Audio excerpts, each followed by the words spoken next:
Welcome to the Real Estate Syndication Show. Whether you are a seasoned investor or building a new real estate business, this is the show for you. Whitney Sewell talks to top experts in the business. Our goal is to help you master real estate syndication. And now your host, Whitney Sewell. This is your daily real estate syndication show. I'm your host, Whitney Sewell. Today, our guest is Samson Jagoras. Thanks for being on the show, Samson.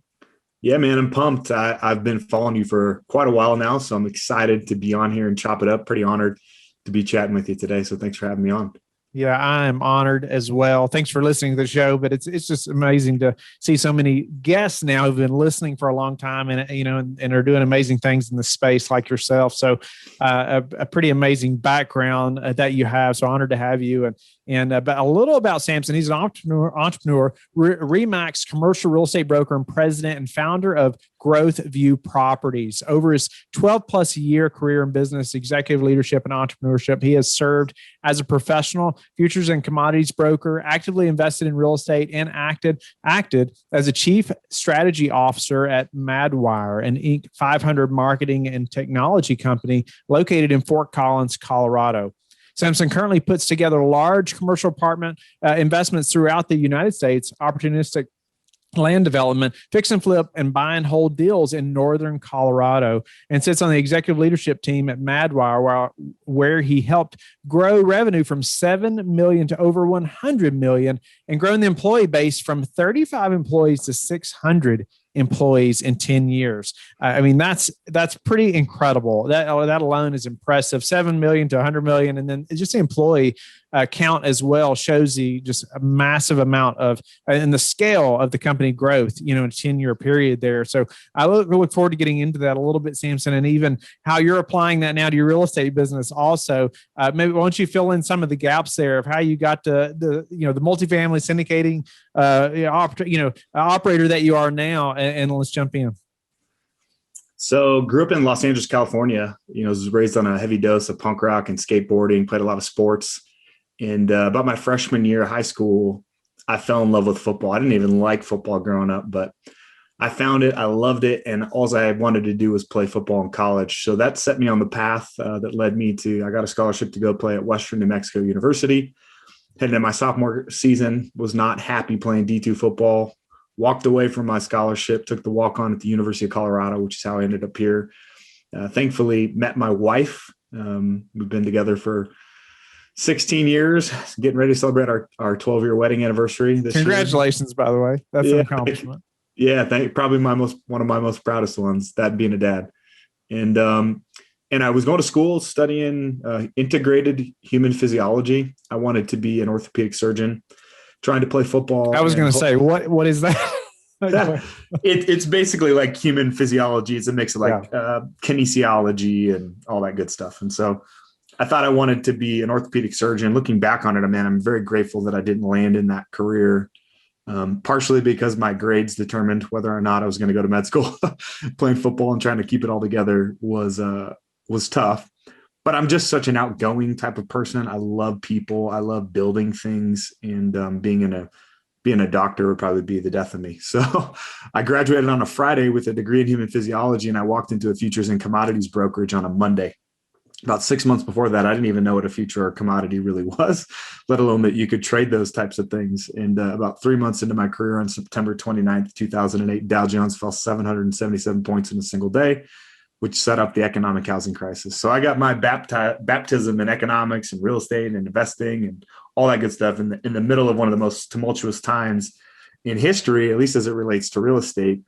But that's really what put me on the path to being interested in owning hard assets. All my investors who continually made money, they owned commodities, they owned assets, right? They were pig farmers, gold producers, oil producers, cattle ranchers, right? They grew corn, et cetera. Those guys made money. The people that consistently lost were the people who were speculating, right? They were just banking. It's really easy. There's a saying in the stock market or stock trading that everybody's a genius in a bull market. You could have literally closed your eyes at some points in the market and just bought anything and been successful. And you watch people run their account from 25,000 to $1 million and $1 million back down to 25,000. But the people that were consistent were the ones that always made the most money. Those were the producers.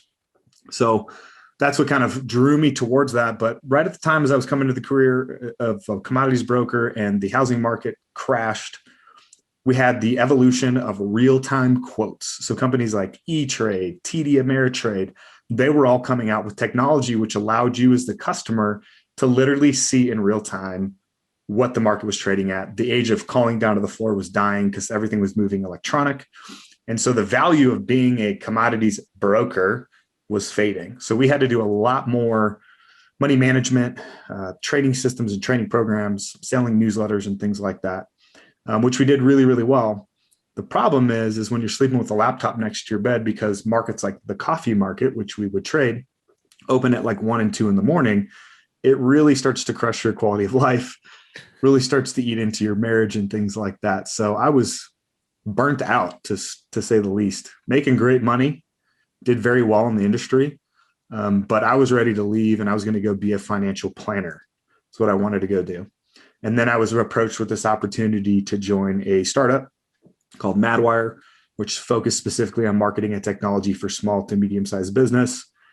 I came in and helped scale up the marketing arm of that business and scale it from what it was, then eventually took over recruiting, took over training, and then led a team of about 350 marketers with a couple other people towards the tail end of my career. And then I actually officially stepped out of that business in 2020 to just focus everything I have entirely on syndication and real estate and multifamily in general. I love the industry. I love all the benefits that come along with owning it. I love selling it. I love talking about it.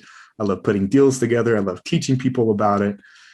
So I'm just on a mission now to just really share that message with the world. And then on top of that, just bring good deals to our investors.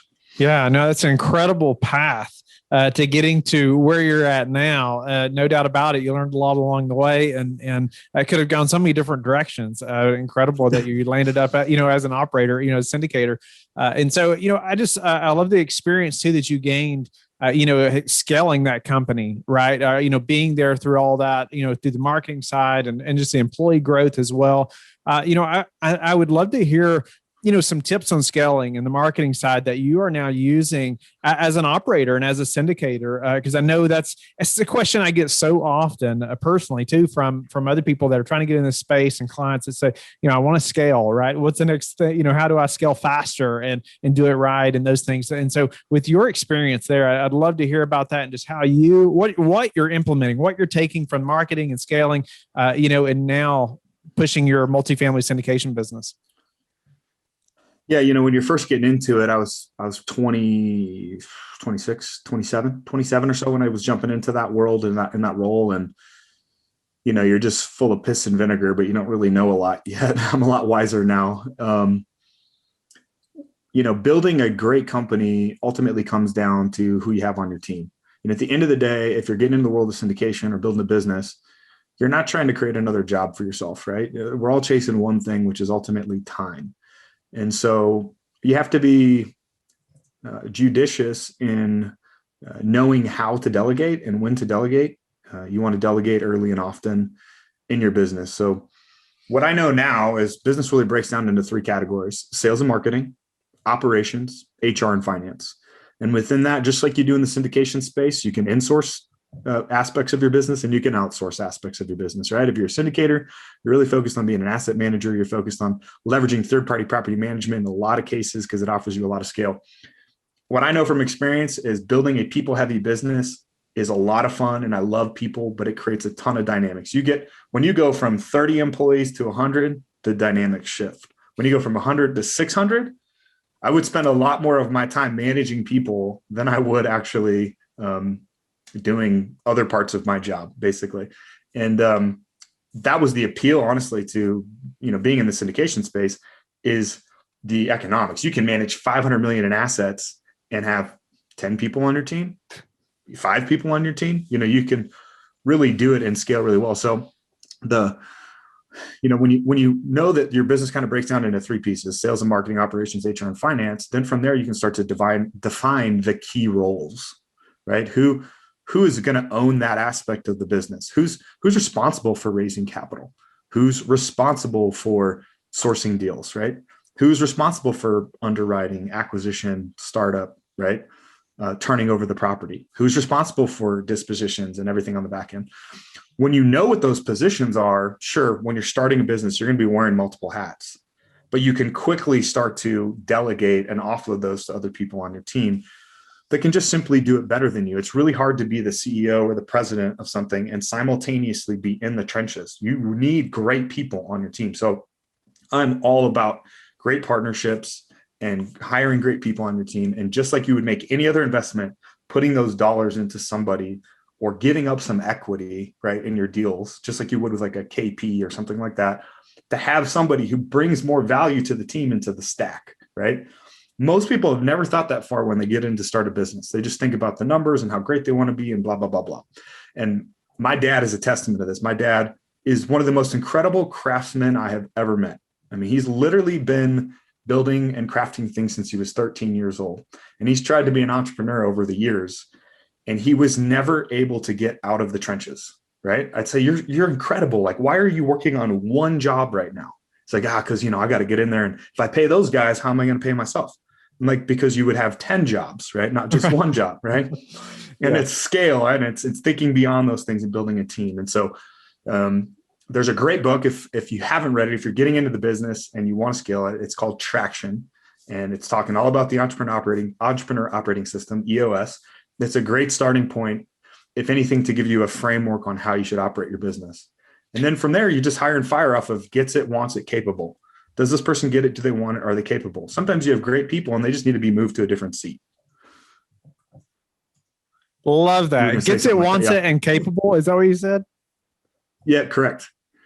No, that's awesome. And it sounds so simple, right? We just need these departments. And I want to say this again, like sales and marketing, HR, finance, operations, and then you talked about who owns each part of those things. And I think it's so crucial because in the beginning, if you've never operated a business, like you don't think about that, or maybe you bring on an assistant, somebody that first hire, and it's like you're not really clear with them what their job description is or what's expected of them. And it leads to so many issues, right? And it's just poor communication. They don't know what's expected, and you're upset because they're not doing what you want them to do. Yeah, exactly. Yeah. Expectations is definitely key.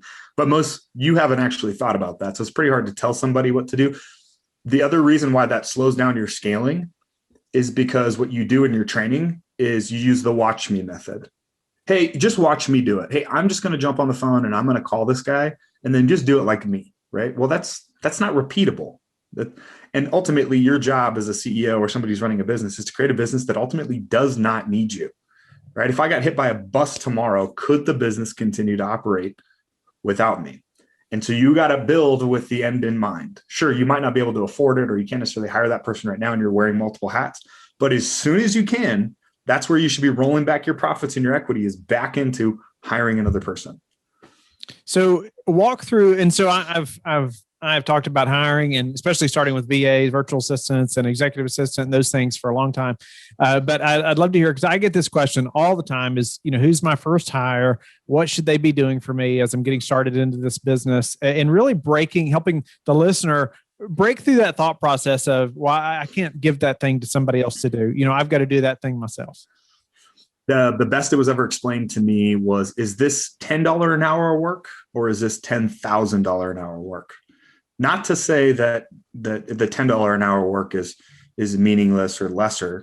It's just your individual skill set or your time is not best spent on that $10 an hour task, right?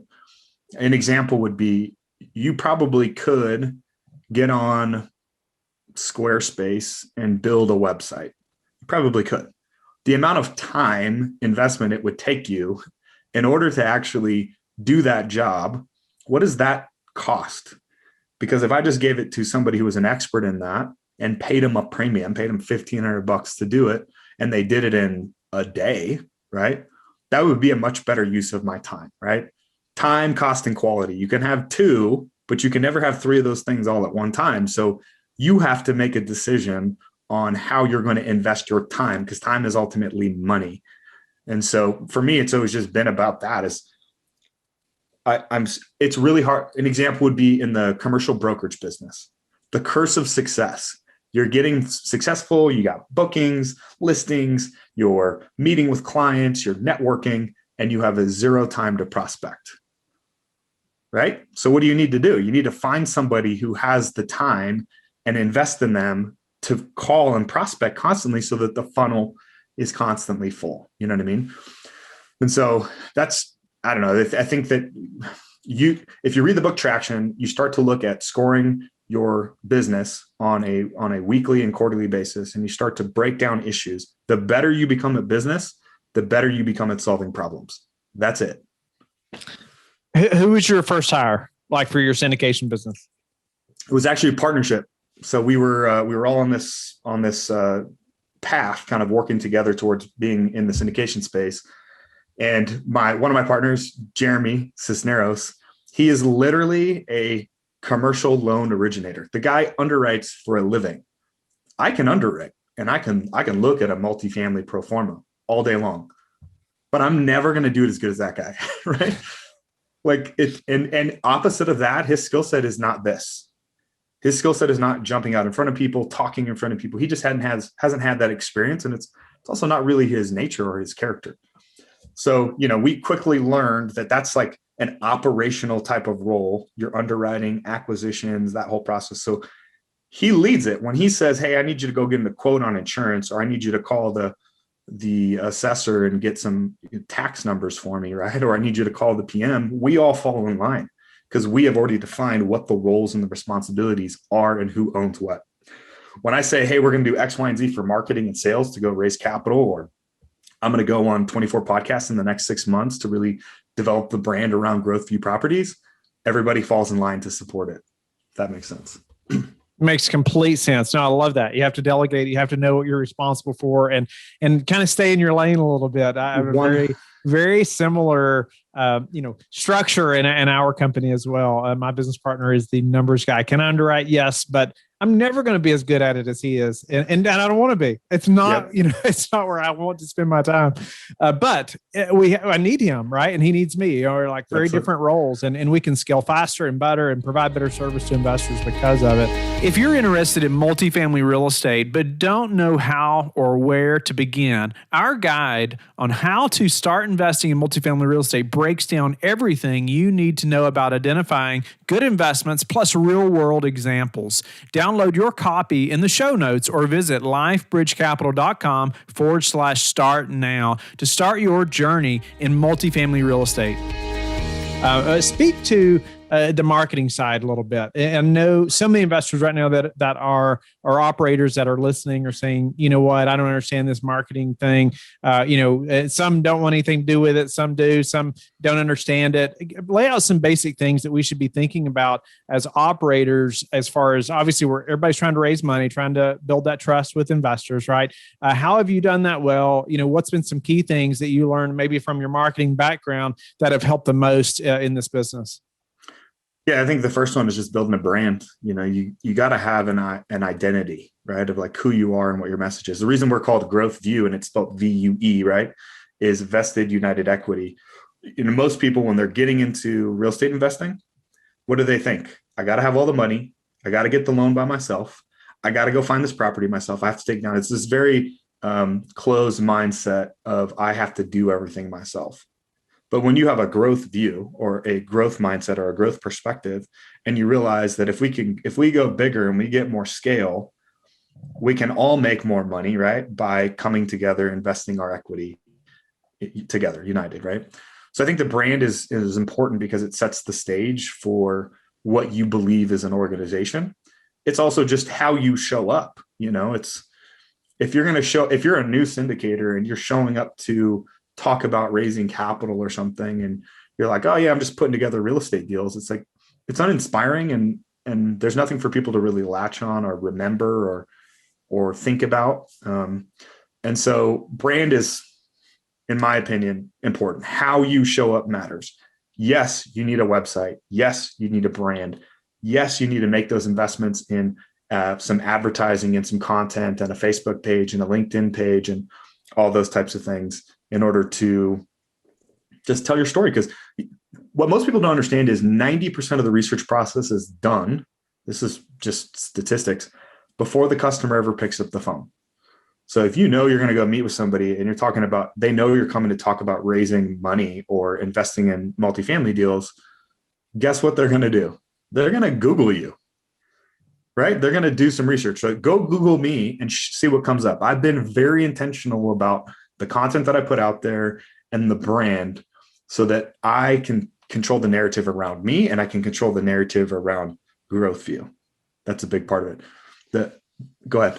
No, I like how you mentioned, I love how you said it's about how you show up. And I appreciate you even giving an example there, just how you present yourself, right? And how you say what you do. Is it compelling? Is it catchy? And what about any other ways how you did that? How you show up, in a way that attracts investors and builds your brand? I think it's just getting out there and creating content, doing a lot of what we're doing right now. It's one thing that you do very, very well that's obviously helped you is, you have a podcast and you give away a lot of information for free. And it's funny, in the world of at least the commercial brokerage business, there's this sense of like, oh, we can't give away our secrets, right? But the entire brokerage business is becoming marginalized as on the residential side, as Zillow, Redfin start to come into the brokerage business. Everybody's lowering their commissions in order to compete, right? It's starting to happen on the commercial side. LoopNet's becoming the authority. People are actually really starting to go there to syndicate their listing. It's becoming the MLS of commercial, right? CoStar pretty much owns the market. Reonomy's coming out there with good data and information. And so you have to provide something beyond just commissions and the old school, like, we have the biggest network and we do the blah, blah, blah, blah, and we have the biggest team. That's great. But at the end of the day, I want to work with the best. I want to know who's the authority on the topic.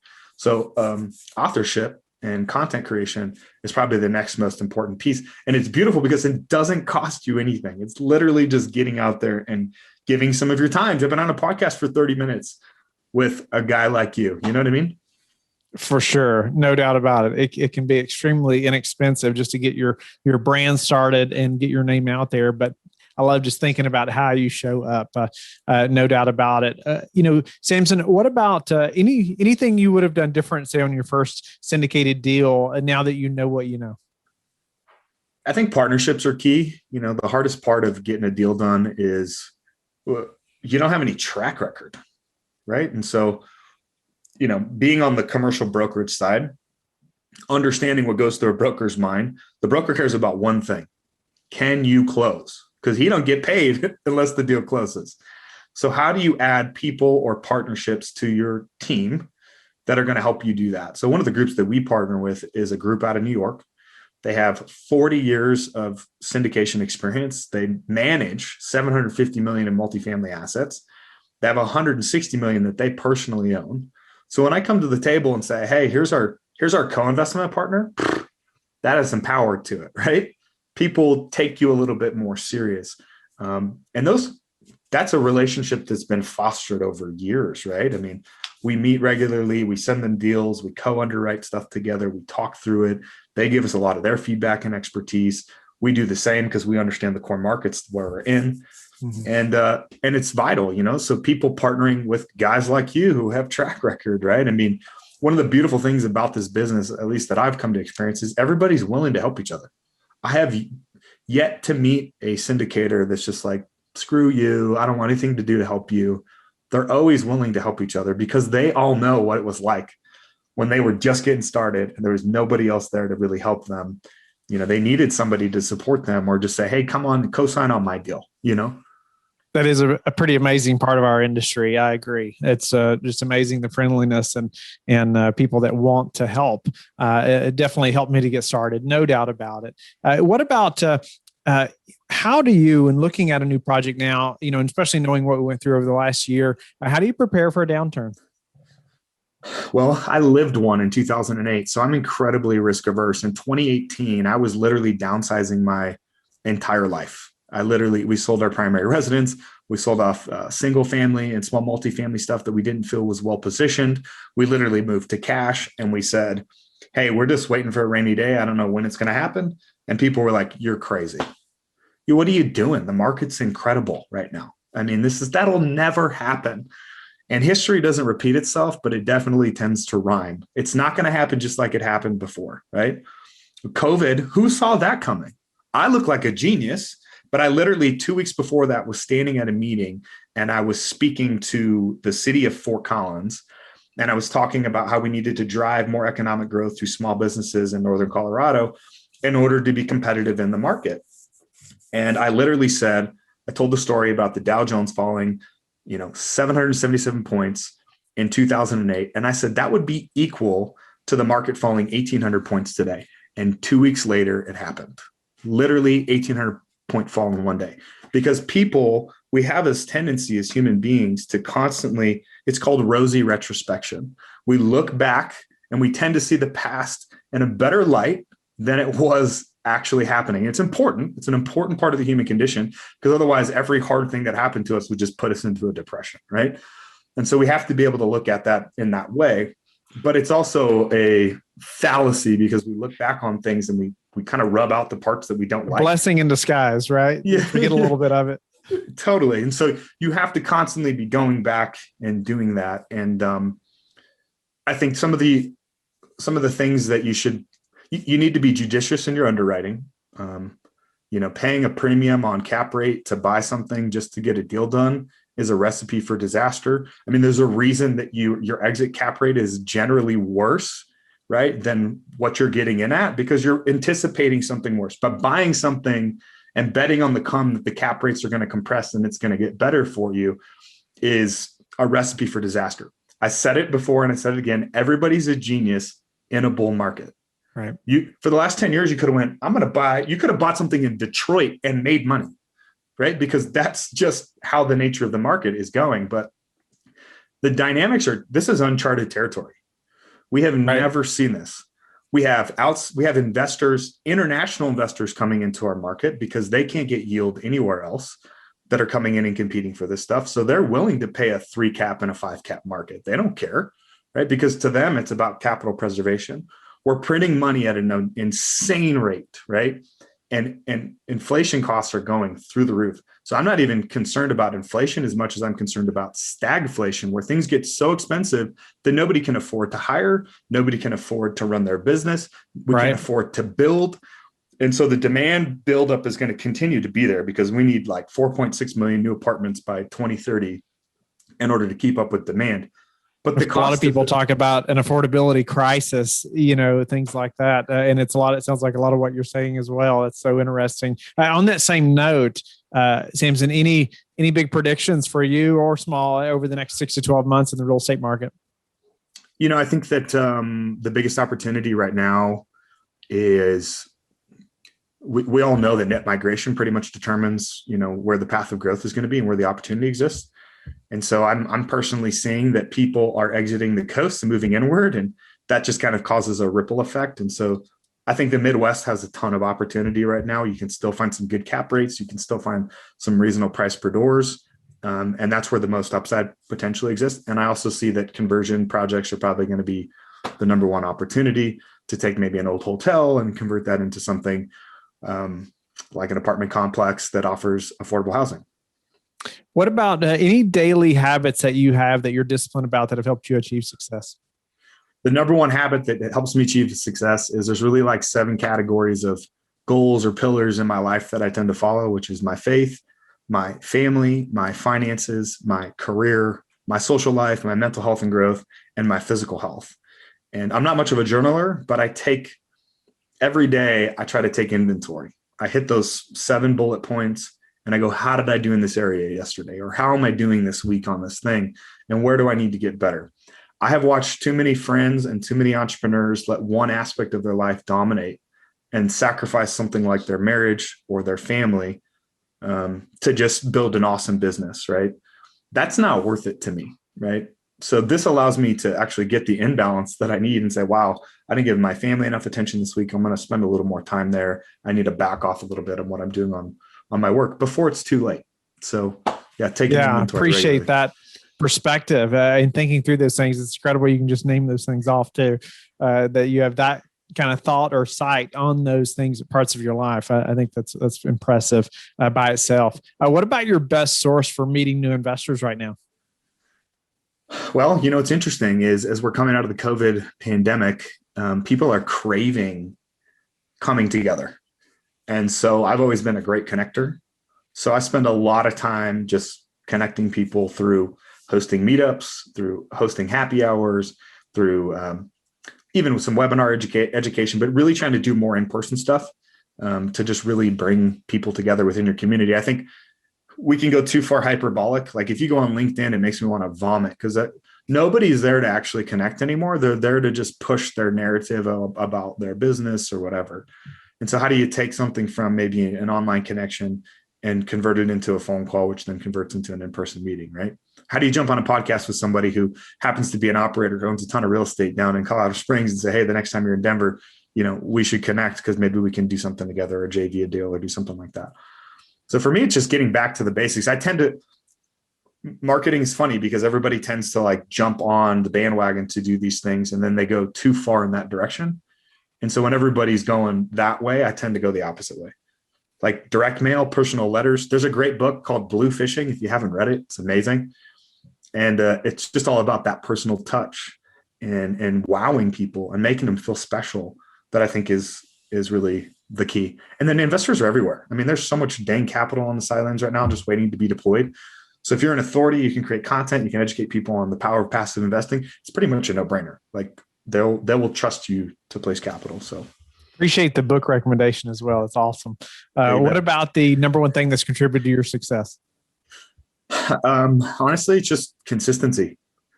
And it's easy to, I'm not perfect, but the trap of, not having patience and the delayed gratification of doing stuff.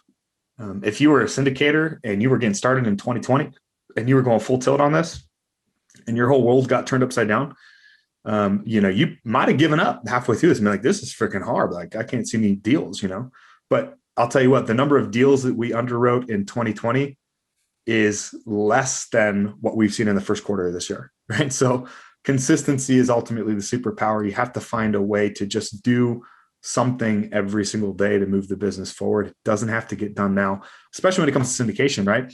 If you were out there trying to do single family homes, like you might do 1 or 2 deals a year, right? And after 10 years, you got, 15, 20 apartment complexes or properties in your portfolio.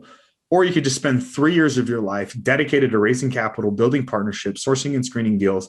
And in one deal, you have ownership of more properties than you ever did, just by feeling the need to do something or get something done, when the reality of it is you miss sight of the big picture, like what you were really trying to accomplish. Samson, how do you like to give back? I like to give back with my time, just involved in my church quite a bit. And I think one of the things that I'm most excited about is we're focusing on building our own endowment fund, right? It's one thing to give to a charity. It's another thing to build an endowment that not only can invest in your deals, but also make investments in charities that we care about in perpetuity. And so, I can pay the government taxes, or I can build an awesome endowment and help a lot of people. So for me, it's about building just an awesome platform where I can help people and just honor God, honestly. Awesome. Well, I love that why and that the way you're giving back there. What an incredible idea as well. And I just appreciate you just honoring the Lord in that you're giving back in that way and helping so many others. So Samson, great show. I just appreciate you just really highlighting your expertise and experience and, and how you've brought that into the syndication business and scaling and hiring people and the departments. I think just thinking through that as a new syndicator, like how are you delegating these things into different departments and who's responsible for those things is so important. Building the brand, you talked about you have to have an identity. I love it. How you mentioned it's all about how you show up. And I've talked about that numerous times on the show and even related it to when I was a police officer and how your uniform can save your life. People talked about me, how shiny my buttons were could save my life. And some people think it's crazy, but it's so true. When you're on the side of the road and you're dealing with professional criminals. Well, now we're dealing with professional investors, right? And so just appreciate you talking about that. How can the listeners get in touch with you and learn more about you? So if you want to learn about what our group's up to, you're going to head over to thegrowthview.com. That's view as in VUE.com. But if you want to really get educated on passive investing, we are building out our own course, which is basically helping build sophisticated investors, helping them understand how the game is played, how to be a good passive investor, how to be a good LP. And that's over at passiveinvesting.pro. we've put together a masterclass that you can take over there and some cool little nuggets that I think you'll enjoy. Thank you for listening to the Real Estate Syndication Show, brought to you by LifeBridge Capital. LifeBridge Capital works with investors nationwide to invest in real estate, while also donating 50% of its profits to assist parents who are committing to adoption. LifeBridge Capital, making a difference, one investor and one child at a time. Connect online at www.lifebridgecapital.com for free material and videos to further your success.